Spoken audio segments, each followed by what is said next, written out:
Ya Allah. Terus bagaimana hubungan dengan anak saya yang sekolah di pesantren? Pak, ini mau nanya menyebarkan dakwah kepada Terima Allah kasih Bapak. seluas-luasnya Assalamualaikum warahmatullahi demi wabarakatuh. Ya, bismillah. Assalamualaikum warahmatullahi wabarakatuh. Alhamdulillah hamdan katsiran thayyiban mubarakan fi kama yuhibbu rabbuna wa yarda. Pemirsa Fatwa TV, alhamdulillah kita dapat kembali bersua di program yang tadi sebelumnya bersama Al Ustadz Dr. Ehmbah Hasan Ayatullah. Saat ini sekarang kita acara ini digelar kembali live interaktif ekonomi Islam bersama Dr. Erwandi Tarmizi Hafizahullah taala, dan alhamdulillah Ustadz juga sudah tergabung bersama kami, sudah kita terhubung ya, alhamdulillah. Dan tidak lama lagi kita sapa beliau. Tapi sebelumnya bagi pemirsa yang ingin bertanya, bisa di nomor telepon 021 212 32 333, terutama untuk anggota yang mendengar atau yang mendengar merelay acara ini melalui radionya, anggota Asosiasi Radio dan Televisi Islam Indonesia. Nah, seperti itu. Ini nomor teleponnya di depan saya. Barakallahu fikum. Dan yuk sekarang kita sapa ustadznya. Assalamualaikum warahmatullahi wabarakatuh, Ustadz Erwandi. Assalamualaikum warahmatullahi wabarakatuh. Gimana kabar antum, Ustadz? Alhamdulillah. Alhamdulillah. Sehat Ustadz, tampak sehat. Alhamdulillah, barakallahu fikum. Pekan lalu antum keluar kota, Ustadz. Barakallahu fikum. Ke Pekanbaru, Ustadz. Oh iya, baiklah, alhamdulillah. Iya. Ajak anak-anak. Iya, alhamdulillah. Liburan. Iya ya, refreshing lah ya. Ya baiklah, alhamdulillah. Ini begitu antum ke langsung meledak, langsung pertanyaan langsung blek, langsung banyak banget masuk. Alhamdulillah, Ustaz. Ustaz, kami di awal pertemuan ini mau minta nasihat, Ustaz. Nah, seperti biasa kami minta nasihat dalam seputar nasihat untuk bagi mereka yang sedikit mengenai mau melalui usaha untuk suami istri, Ustadz, agar nanti apakah setiap suami istri itu harus dalam ada catatannya dalam membuat sebuah usaha, berkongsi dalam usaha, misalnya masing-masing memiliki modal begitu, agar nanti ketika qadarullah misalnya Allah ambil nyawanya salah satunya, nanti suatu hari jelas tapi rasanya hampir nggak ada yang mungkin. Apakah dihimbau seperti itu atau bagaimana, Ustaz? Mohon ilmunya, Ustaz, untuk di-sharing kepada kita semua di sini. Barakallahu fikum. Alhamdulillah rabbil alamin wa bihi nasta'in wa nusalli wa nusallim wa nubarik ala nabiyyina Muhammadin wa alihi wa sahbihi ajma'in wa ba'du. Pisah harta antara suami istri itu memang mau tidak mau harus dilakukan. Karena la qadarullah, bila salah seorang wafat, kalau hartanya digabung, padahal harta itu milik salah satu saja, umpamanya milik istri. Ya, ketika tidak ada pencatatan yang jelas, tidak ada legal yang jelas, bisa-bisa diakui oleh suami, padahal ayah ibu istri masih hidup. Karena dikuasai oleh suami, maka ayah ibu istri tidak dapat. Padahal ayah ibu istri adalah orang yang berjasa kepada istri tadi. Pada anaknya tentunya. Yang dia secara syariat mendapatkan harta warisan, ibunya dapat 1/6 kalau istri ini punya anak. Kalau tidak, ibunya dapat 1/3. Ya. Dan ayahnya dapatkan sisa. Ya. Dan sebaliknya juga, bila suami yang wafat dan tidak ada kejelasan harta masing-masing di dalam mencari harta tadi, suami istri tadi, dan si suami wafat, suami punya ayah ibu masih hidup. Bila tidak ada kejelasan harta secara pencatatan legal, itu dikhawatirkan nanti ayah ibu mungkin sungkan mengambil haknya. Hak warisnya ditentukan oleh Allah. Tentu akan berakibat ayah ibu dari suami tadi tidak mendapatkan haknya yang sudah ditetapkan oleh Allah Azza wa Jalla. Ini dampaknya tentu sangat tidak baik. Karena jasa ayah ibu kepada membesarkan suami dari kecil, bahkan dari setetes air mani sampai menjadi orang yang sukses dalam mendapatkan dunianya. Dan semoga dia menemui Allah dengan membawa amal ibadah yang banyak. Ketika dia wafat, semuanya dikuasai oleh istri. Dan mereka pun sungkan untuk menanyakannya. Ya, maka sebaiknya bila pencatatan harta, kalau walaupun yang bekerja hanya suami, tapi suami ingin menghibahkan sesuatu, ya, diberikan pencatatannya atas nama istri. Dan bila itu harta suami, pakai nama suami di pencatatan legalnya, sehingga ya tidak hilang kepemilikan hak masing-masing. Dan begitu juga kalau dibeli bersama aset tersebut, yaitu syirkah milik. Mana istri mungkin juga ikut mencicil atau ada uang istri yang diikut sertakannya dalam memberi aset rumah, kendaraan, atau modal usaha, atau kemudian pengelolaan sebuah usaha bersama. Harus dijelaskan hak masing-masing sehingga bila terjadi sesuatu, hak tersebut tidak hilang, akan kembali kepada orang-orang yang telah ditentukan oleh Allah bila wafat. Baik.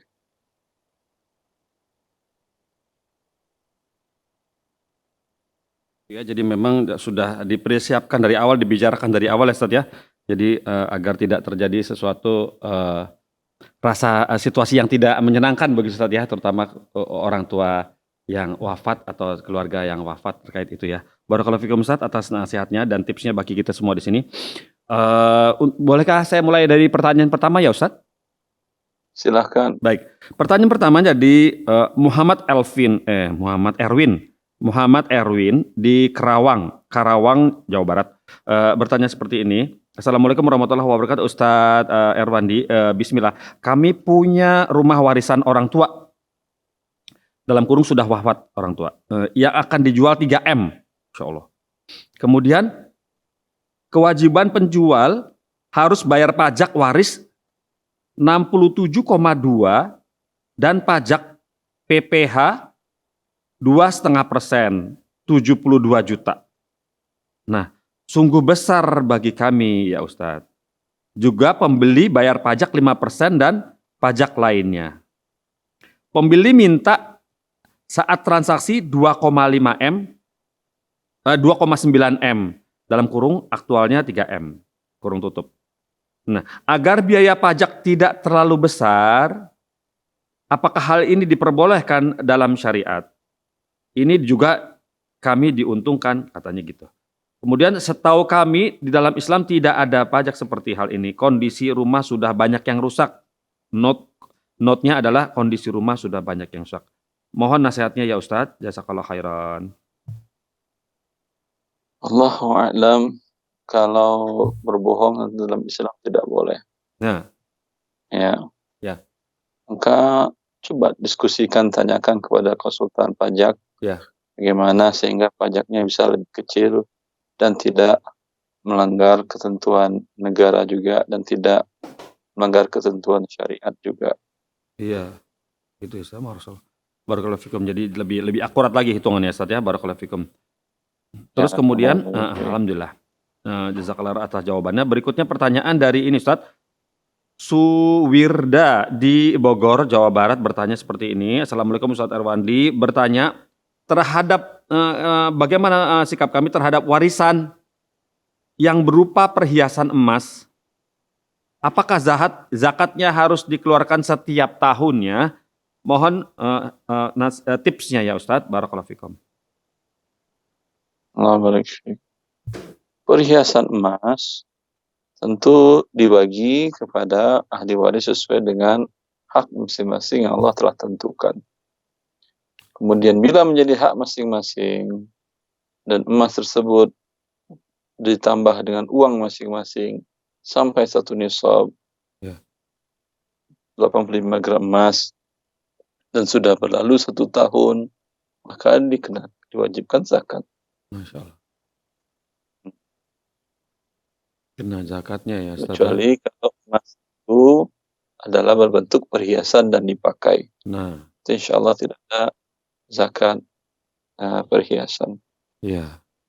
Barakallahu fikum, seperti itu ya, yang tersimpan ya jadi yang kena ya, dan sesuai nisab dan haulnya. Barakallahu fikum Ustaz atas jawabannya. Berikutnya ini pertanyaan dari nggak ada nama nih. Hamba Allah di Kabupaten Tanah Datar di Sumatera Barat. Bismillah. Assalamualaikum Ustadz Erwandi. Apa hukumnya memakan harta? Apa hukumnya memakan harta dari penjualan permainan game ya Ustadz? Jazakallah khairan. Anak muda. Barakallahu fikum. Game-nya game apa? Nah, ini nggak disebutkan Ustadz. Karena bila gamenya mengedukasi, ya, Nah, oh iya ya. dan tidak ada hal diharamkan syariat, hukum asalnya lah boleh. Hukum asalnya boleh nggak Ustadz? Boleh nggak sih itu bermain game atau memperjualkan voucher? Biasa voucher game tuh suka pakai voucher tuh Ustadz. Ada untuk berbayarnya, belinya mungkin di salah satu supermarket gitu.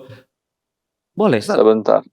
Maksud dengan game, ya kan game yang ada di kepala mindset orang-orang, yaitu dari gadget, dari laptop, dari handphone.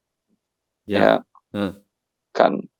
Oh bukan. Umpamanya yang saya maksud dengan game itu tadi kan permainan. Betul. Permainan. Ya. Permainan bila permainannya mubah, main umpamanya lari-larian dibuatkannya, atau main umpamanya tulis-tulisan, ya dibuatkannya umpamanya Anda membuatkan sebuah sistem sehingga bergerak, akal pikiran bergerak, kemudian otot dan badan tubuhnya, sehingga bermanfaat bagi perkembangan anak. Memang anak-anak itu usia bermain. Ya, jangan dilarang anak bermain. Ya. Memang usianya bermain. Karena kalau dia kurang main waktu kecil, nanti dia sudah bekerja, sudah menjadi bapak-bapak, baru main. Kerjanya main. Tidak pada tempatnya. Iya. Dia bekerja di kantor, dia main. Ya, masa kecil kurang bahagia itu Ustadz namanya. Ya. Ya. Iya. Kalau anak-anak memang menciptakan dia waktu umur kecilnya, dia kan tidak ada kewajiban sholat, tidak ada kewajiban puasa, diajarkan kewajiban tidak ada. Iya. Ya, dan dia memang bermain.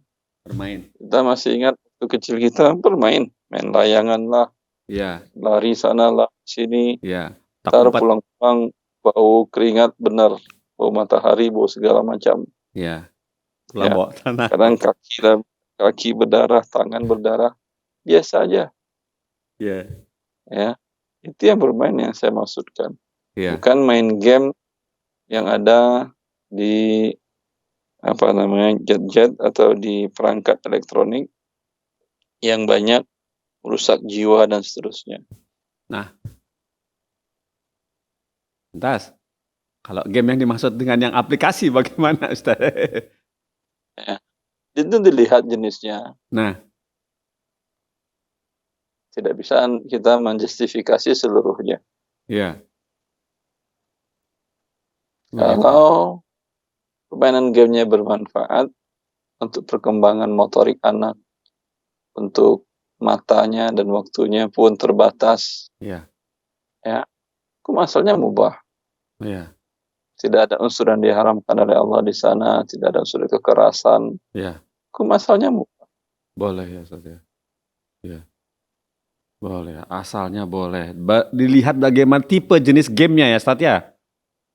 Makanya tadi saya tanyakan game apa yang Anda maksud. Iya, sayang sekali tidak disebutkan. Barakallahu fikum. Iya, begitu. Baiklah, begini saja mungkin. Pemirsa Fatwa TV, jika ingin melayangkan pertanyaan seputar yang mengenai, contohnya salah satu yang kita bahas ini adalah game bersama Ustadz Erwandi. Nah, mohon dilengkapi keterangan gamenya tuh game yang bagaimana. Agar agar Ustadz juga bisa memberikan fatwanya lebih mengerucut lagi, lebih fokus lagi. Barakallahu fikum. Begitu Ustadz ya?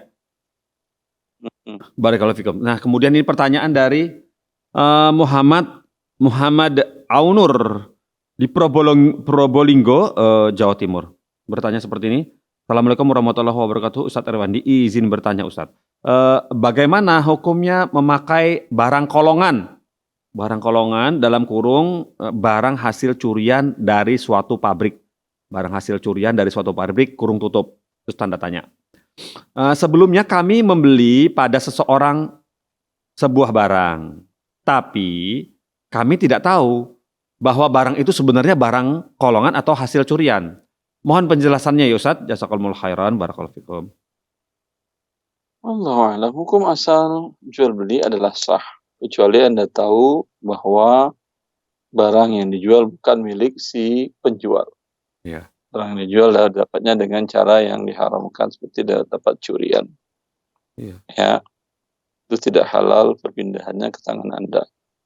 Tapi kalau Anda tidak tahu, hukum asalnya halal. Tapi kalau Anda tahu dan yakin bahwa toko ini, toko itu, ya, barang-barang yang di sana adalah barang-barang curian dari pabrik, ya, Ya. maka haram Anda membelinya. Begitu ya Ustadz ya. Jadi sebaliknya teliti sebelum membeli, begitu bukan Ustadz ya? Teliti sebelum membeli ya Ustadz ya? Tidak perlu juga. Oh gitu. Tidak Terus? perlu juga Anda tanyakan ke dia, marahlah dia. Pak, ini barang curian atau barang asli? Iya, dipukul langsung. Iya Ustadz. Tinggal Anda cari informasi yang benar, ya. Saya dengar-dengar tuh ada beberapa toko di sini yang kolong barangnya. Iya. Itu toko mana aja. Iya. Kalau nggak ada dapat informasi yang jelas, itu masalahnya halal. Iya, begitu ya Ustadz ya. Iya. Iya, barakallahu fikum Ustadz, seperti ditanya ya. Sesuai dengan pengakuannya, barakallahu fikum Ustadz. Kemudian ini pertanyaan dari Ferry Ferdian Pratama di Bekasi, Jawa Barat. Assalamualaikum warahmatullahi wabarakatuh. Ustadz Erwandi, bismillah. Saya ingin bertanya ya Ustadz. Saya sedang menjual mobil. Nah, ini baru masuk nih pertanyaan ini. Saya sedang menjual mobil dan sudah ada pembeli yang berminat. Akan tetapi, pembeli tersebut menginfokan akan memakai leasing untuk pembiayaannya. Dalam kurung leasing bawaannya sendiri gitu. Pertanyaannya saya, apakah saya ikut berdosa juga ya Ustadz bila saya memberikan scan atau foto STNK untuk keperluan si pembeli dalam proses leasing? Apakah itu termasuk tolong-menolong dalam maksiat? Jazakallahu khairan Ustadz, mohon nasihatnya. Ya, kalau Anda tahu saya minta foto STNK kebutuhannya pengajuan leasing, iya haram. Ya. Jangan Anda berikan. Lalu bagaimana saya jualnya? Ya katakan, kau bayar DP, ini saya serahkan semuanya kepada kamu. Dan berikan barang jaminan di sini, sertifikat tanahmu atau apa. Ya. Nanti setelah ya kamu punya uang, kau bayar ke saya, baru saya kembalikan sertifikat tanah. Ya, begitu ya. Masya Allah. Ya. Itu saja ya Ustadz, begitu ya. Oh, baiklah. Kemudian ini Ustadz, pertanyaan dari Ibu Ani. Ibu Ani di Bekasi bertanya seperti ini. Assalamualaikum Ustadz Erwandi. Saya mau diongkosin berangkat umroh sama adik. Saya mau diongkosin berangkat sama umroh sama adik. Tetapi adik ipar saya ini kerja di bank 3 huruf milik negara, 3 huruf. Nah, kemudian sebaiknya diterima apa ditolak ya Ustadz? Jazakumullah khairan, mohon jawabannya. Gitu katanya. Kalau dia belum bertaubat, masih aktif, kemudian dia tidak punya pekerjaan yang lain, menurut Anda pemasukan uang yang lain dari yang halal, sebaiknya Anda tolak. Tidak halal Anda umrah menggunakan uang yang haram. Tujuan Anda berumrah adalah untuk mentaati Allah, bukan untuk mendurhakainya. Ya. Tapi kalau Anda tahu bahwa dia punya bisnis yang lain yang halal, ya silahkan. Boleh. Iya, begitu ya Ustadz ya. Barakallahu fiikum, tadi dia bertanya kembali, konfirmasi kembali ya Ustadz ya.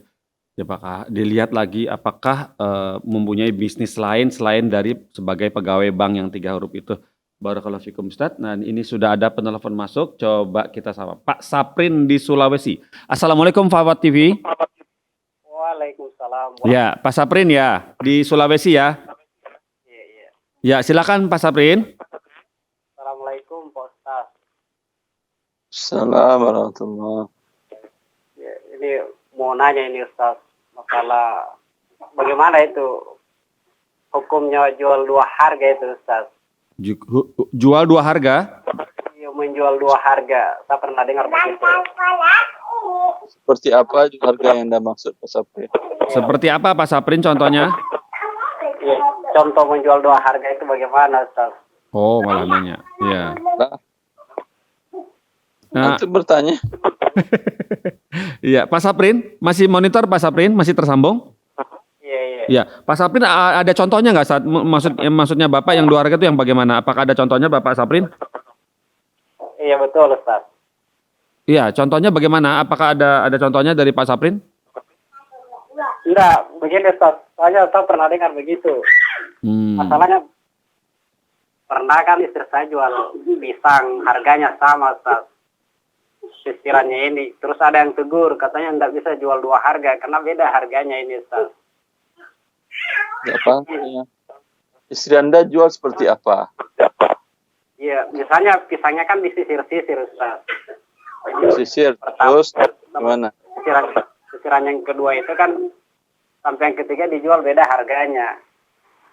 Sisiran pertama umpamanya 20.000. Sisiran kedua umpamanya 19.000.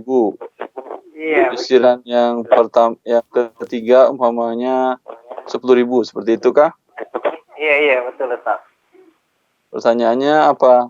Bolehkah atau tidak itu atau apa pertanyaan Anda? Iya, ya. Pertanyaannya Bapak, apakah seperti itu? Boleh tiga seperti itu atau bagaimana? Iya, betul Ustaz. Oh, boleh tidak seperti itu katanya Ustadz. Begitu. Iya. Baik, terima kasih Pak Saprin atas teleponnya. Assalamualaikum Ya. warahmatullahi wabarakatuh. Waalaikumsalam warahmatullahi wabarakatuh. Tafadhol ya Ustadz. Ya. Hukum asal jual beli tidak ada ketentuan dari syariat. Harus satu harga semua pisang Anda. Ya enggak. Ya. Beda jam saja Anda membedakan harga pun tidak ada masalah. Yang beli pagi umpamanya ke pasar, ya, barang masih segar, Anda jual, persisirnya umpamanya 30.000. Udah agak siang mungkin beli udah dikit, kemudian kondisi buah Anda pun sudah mulai sedikit bermasalah, ya. Anda jual di bawah harga awal. Hukum asalnya halal, tidak ada masalah. Ya. Yang dilarang Nabi dua harga, baik bukan dua harga yang dilarang Nabi.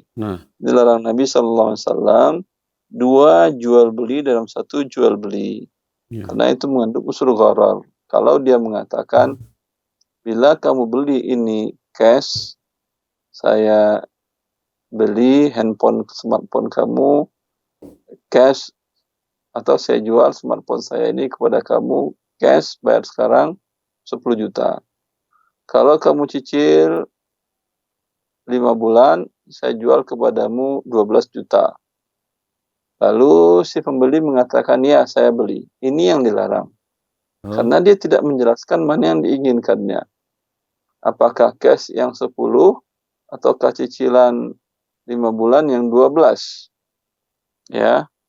Karena ini bisa memunculkan harga tidak jelas dan bisa memunculkan pertambahan harga 2 juta, yang itu merupakan riba.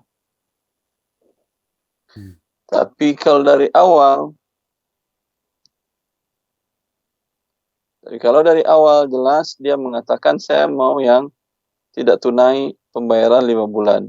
12 juta kan ya. Itu sah. Oh, jadi Wallahu a'lam. Ya, jadi si pembeli harus mengutarakan maksudnya. Bagaimana Ustaz? Dia harus memilih, bukan mengutarakan. Oh, iya. Dia harus memilih salah satu harga yang ditawarkan tadi. Ya. Ya. Adapun kasus istri Anda itu tidak ada hubungannya dengan larangan hadis tersebut. Oh iya. Iya ya, barakallahu fikum Ustaz, seperti itu ya. Baiklah, alhamdulillah ya. Bapak Saprin sudah paham ya? Sudah dijelaskan oleh Ustadz apa itu sebenarnya jual beli dengan dua harga itu yang seperti Bapak Ustadz Erwandi jelaskan. Barakallahu fikum ya Ustadz. Dan ini pertanyaan berikutnya dari website bertanya seperti ini dari Satria Abu Umer. Satria Abu Umer di Riau Pekanbaru. Assalamualaikum Ustadz Erwandi, syukron telah meluangkan waktu katanya. Semoga Allah tambahkan keberkahan ilmu dan umur antum. Ana dalam pekerjaan kadang memerlukan bantuan pihak ketiga ya Ustadz. Ana dalam pekerjaan kadang memerlukan bantuan pihak ketiga. Lantas, kadang di saat yang bersamaan, Ana menghubungi beberapa pihak ketiga untuk menanyakan biayanya, untuk membandingkan harga. Nah, ada yang duluan jawab dan langsung deal. Nah, kemudian beberapa saat kemudian, yang satu lagi kemudian menjawab dan lebih murah. Nah, bolehkah saya pindah ke yang lebih murah? Sedangkannya sebelumnya saya sudah deal dengan yang awal tadi. Syukron jazakumullah khairan. Kalau sudah deal dengan yang pertama, Anda sudah berangkat jual beli, wajib Anda penuhi. Oh iya. Kecuali Anda membatalkan sepihak dan dia setuju. Oh iya. Kalau dia setuju, haram bagi Anda membatalkannya. Begitu ya Ustaz. Jadi minta persetujuan dari pihak vendor yang pertama deal itu ya, yang pertama ditelepon itu ya Ustaz ya. Begitu. Bolehkah saya batalkan begitu? Oh ya, baik. Begitu ya Bapak Satria Abu Umer, semoga bisa paham apa yang sudah diberikan fatwanya atau tipsnya oleh Ustadz Erwandi. Ya. Minta persetujuan untuk pembatalan. Berikutnya ini pertanyaan dari Ummu Fulana di Palembang, Sumatera Selatan. Assalamualaikum Ustadz Erwandi. Ustadz, saya mau tanya. Saya bertaubat karena pernah zolim di tempat kerja dulu, yaitu di bank konvensional. Saya bermaksud membersihkan harta karena perbuatan tersebut dengan memberikan kepada yang sangat membutuhkan dan tergolong miskin, yaitu kepada suami saya. Apakah tindakan tersebut dibenarkan sehingga tobat saya diterima ya Ustadz? Mohon pencerahannya. Jazakumullah khairan. Tergantung kalau tadi maksudnya adalah melakukan tindakan fraud atau pengambilan hak dari tempat dia bekerja, walaupun itu adalah bank konvensional, ya itu taubatnya tentu harus diganti uangnya tersebut karena mereka tidak redha. Berbeda kalau umpamanya gaji dari atau uang pensiunan hak Anda dan dengan redha diberikan dari lembaga ribawi tadi. Kemudian Anda resign dan berhenti. Kemudian uang masih ada, ini yang boleh diberikan kepada fakir miskin. Jika suami Anda adalah fakir miskin, boleh diberikan kepadanya. Begitu, ya. Jadi uang pensiunnya dikembalikan ke pihak bank tempat bekerja, gitu Ustaz? Kan ada dua kasusnya. Oh iya. Kasusnya dia mencuri atau korupsi atau fraud, ya, dana perusahaannya, ya, itu wajib dikembalikan ke perusahaannya tadi. Ya, balikin uang yang korupsi itu. Karena dia tidak redha pasti. Ya. Tapi gaji, imbalan jasa haramnya di lembaga tadi, ya, ketika dia keluar dan bertobat, itu bertobatnya boleh uang itu diserahkan kepada fakir miskin, di antaranya kepada suaminya juga boleh. Ya, begitu. Ya, barakallahu fikum Ustaz. Seperti itu jawabannya ya. Ummu Fulana di Palembang, semoga bisa menyaksikan acara ini. Dan insya Allah kami kirimkan jawaban dari Ustadz Erwandi ke WhatsApp pribadi Ibu Fulana ini ya, insya Allah. Kemudian Ustadz, ini pertanyaan dari Heni Utari di Bekasi, Jawa Barat, bertanya seperti ini. Assalamualaikum Ustadz Erwandi. Saya mau bertanya dua hal. Bagaimana menurut syariat Islam jika menunaikan ibadah haji menggunakan klaim asuransi anaknya yang sudah meninggal? Bagaimana menurut syariat Islam jika menunaikan ibadah haji yang menggunakan klaim asuransi anaknya yang sudah meninggal? Kedua, Mengapa Islam mengharamkan jual beli kucing? Syukron jazakumullah khairan Ustaz Erwandi, begitu. Ya, yang pertama klaim asuransi. Kalau klaim itu berada sama harganya dengan premi yang dibayarkan, berarti itu adalah hak waris kepada ahli waris anaknya meninggal tadi. Iya. Ketika Anda menerimanya, mau Anda berikan kepada mau haji, mau apapun, hukumnya halal. Iya. Jadi bila itu melebihi klaim asuransi melebihi dari premi yang dibayar oleh anak tadi, ya, maka kelebihannya tentu tidak halal. Tidak boleh Anda berhaji dengan dana tersebut. Itu dana diberikan kepada para fakir miskin. Iya. Pertanyaan kedua, mengapa syariat mengharamkan jual beli kucing? Iya. Karena Nabi SAW naha an thamanil kalbi wal hir. Rasulullah SAW melarang hasil penjualan anjing dan kucing. Ya, begitu ya Ustaz ya. Ya sudah, kami nawatona, begitu. Ya, Ibu Heni Utari, semoga bisa paham apa yang sudah disampaikan oleh Ustaz Erwandi tadi mengenai dana klaim tadi dan jual beli kucing. Berikutnya Ustaz, ini pertanyaan dari hamba Allah di Cianjur, bertanya seperti ini. Assalamualaikum Ustaz Erwandi, semoga Ustaz dan kaum muslimin senantiasa berada dalam lindungan Allah Subhanahu wa taala. Amin. Ustaz, ana mau minta penjelasan Ustaz tentang menabung haji. Karena kemarin ana mau setor dana haji untuk ambil kuota haji dengan syarat harus menabung 25 juta untuk dapat kuota keberangkatan. Setelah ana konsultasi dengan customer service-nya, dia bilang, yaitu daftar sekarang dengan masa tunggu 17 tahun. Usia Ana sekarang 54 tahun ya Ustadz. Kemudian istri Ana 56 tahun. Yang Ana tanyakan, apakah Ana teruskan menabung haji di sini atau lebih baik Ana putuskan dan Ana umroh saja? Mohon nasihatnya tentang pilihan kami. Barakallahu fikum Ustadz. Allah barik fiik. Ya. Syarat haji itu adalah mampu bisa melakukan perjalanan. Ya, itu syarat wajib haji. Iya. Sekarang Anda tidak mampu melakukan perjalanan karena harus nunggu 17 tahun. Iya, 54 tambah 17 ya berapa? Iya, lewat. Ya. Tidak mampu Anda melakukan perjalanan. Iya. Maka tidak ada kewajiban haji. Yang ada kewajiban umroh karena mampu Anda melakukannya, membayarnya, kemudian berangkat langsung di waktu ketika dibukanya perjalanan umroh. Ya. Maka yang wajib bagi Anda adalah umroh bukan haji.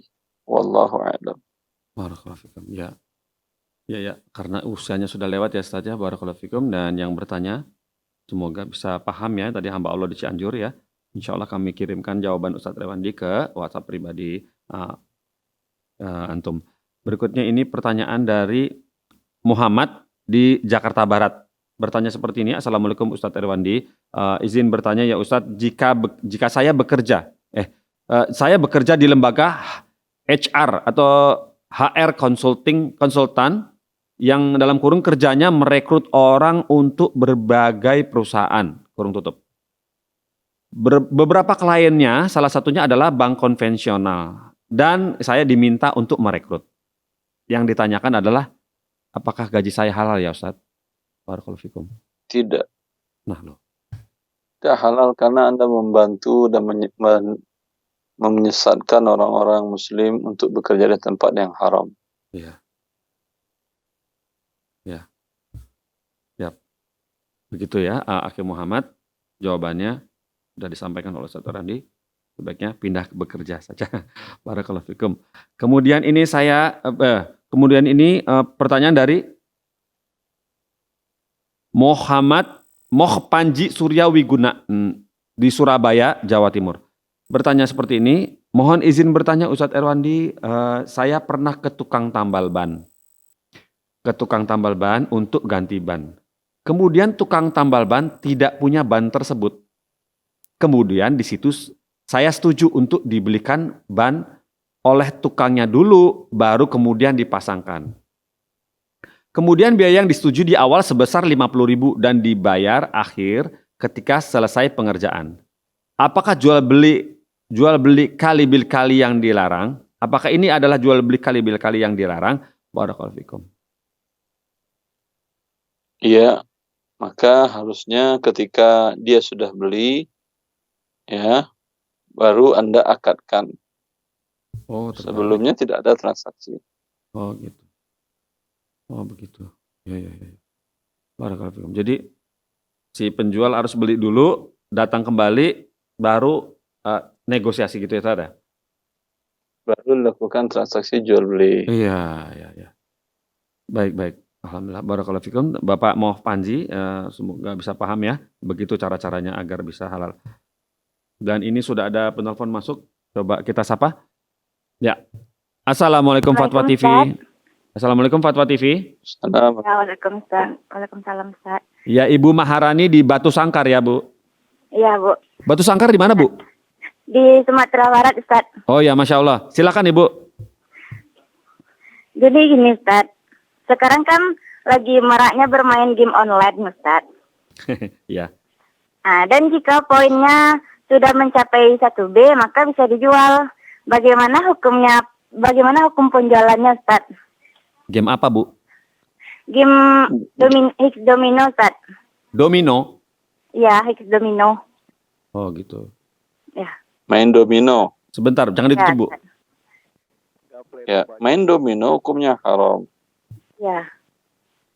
Ya, yang difatwakan oleh para ulama bahwa main domino, main remi itu hukumnya haram. Iya. Karena di sana unsur nasib-nasibannya tinggi. Ya, maka para ulama mengharamkannya. Maka bermainnya haram, maka tentunya Hasilnya? menjual kesempatan untuk dapat bermain online hukumnya juga haram. Wallahu a'lam. Iya. Begitu ya, Ustaz ya. Dan Ibu tadi yang bertanya yang di Batu Sangkar, Ustadz Arwandi memfatwakan haram dengan permainan domino tersebut ya. Berarti ya begitu ya, jadi sebaiknya ditinggalkan. Barakallahu fikum Ustadz atas fatwanya kepada Ibu yang bertanya tadi. Berikutnya ini pertanyaan dari Diki, Mas Diki di Kang Diki di Jawa Barat Cianjur. Bertanya seperti ini. Assalamualaikum warahmatullahi wabarakatuh Ustadz Arwandi. Izin bertanya. Saat ini sedang ngetren sebuah nama dan apa hukumnya membeli produk tersebut yang diberi nama dengan judul nama-nama yang buruk.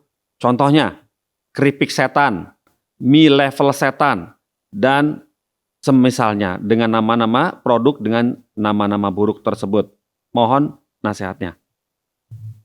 Ya, nama itu mengingatkan orang untuk tasya'um atau untuk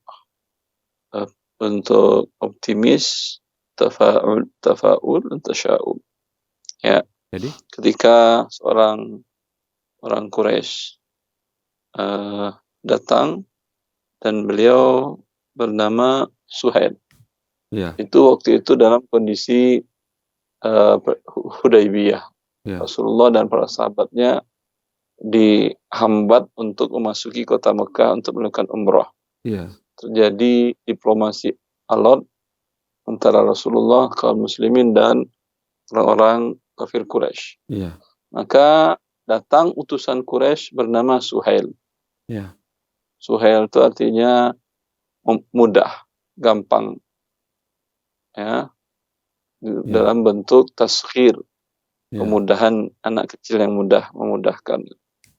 Maka ketika dia yang datang adalah Suhail, Rasulullah tahu namanya, Rasulullah optimis. Ini yang datang adalah Suhail, semoga Allah memudahkan, sahhalallahu al-amr. Datang namanya adalah Suhail, semoga Allah mudahkan urusannya. Itu seorang muslim melihat sesuatu itu nama. Ya. Dan tentu kalau Anda berikan nama yang buruk untuk produk, mie setan lah umpamanya, rawon setan, apel setan, ya, Iya. tentu menyebabkan orang menjadi pesimis, Iya. ya, Iya. menyebabkan orang menjadi pesimis, bukan optimis. Iya. Padahal hukum menamakan produk ini seperti ini, hukumnya berdosa. Karena ini nikmat Allah, kemudian Anda sandarkan kepada syaitan. Subhanallah. Kemudian nikmat Allah untuk kebaikan bagi rahmat Allah bagi makhluknya. Ya. Kemudian Anda berikan nama syaitan sehingga orang menjadi tidak menyukainya atau merasa pesimis dengan nama tersebut, ya, walaupun maksud Anda adalah ingin sebagai cara marketing dengan cara dibalikkan seperti tadi. Iya. Maka ini marketing dengan cara yang dimurkai oleh Allah Azza wa Jalla. Iya. Ya. Bagi kita yang ingin membelinya, Anda sebagai orang yang berakal, tentu sebaiknya menghindari yang syaitan-syaitan itu. Iya. Iya, Ustaz. Ya, biasanya mereka cari sensasi begitu, Ustaz, cuman pengen berbeda dari yang lain aja. Cuma baiklah, Ustaz, seperti itu ya. Sebaiknya kita yang Berbeda membeli. silakan, tapi dengan bukan cara merusak nikmat Allah dan Iya. bukan dengan cara yang membuat jadi pesimis. Iya, betul, Ustaz. Barakallahu fikum, Ustaz. Kita diingatkan karena memang kemasannya memang bagus dan macam-macam. Barakallahu fikum. Alhamdulillah. Baik, alhamdulillah. Kemudian berikutnya pertanyaan dari Akmal Agung Nugraha di Jakarta Barat. Assalamualaikum Ustadz Arifandi, izin bertanya, saya adalah salah satu pemilik yayasan yang bergerak di dalam dunia pendidikan. Dia pemilik dunia pendidikan, Pak Akmal ini.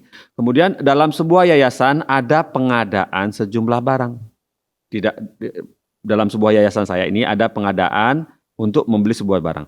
Yang mau saya tanyakan, jika misalnya yayasan butuh barang X dengan harga tertentu, lalu saya memberi barang X dengan uang pribadi, kemudian saya sudah miliki barang tersebut secara penuh, kemudian saya jual kembali ke yayasan dengan keuntungan tertentu.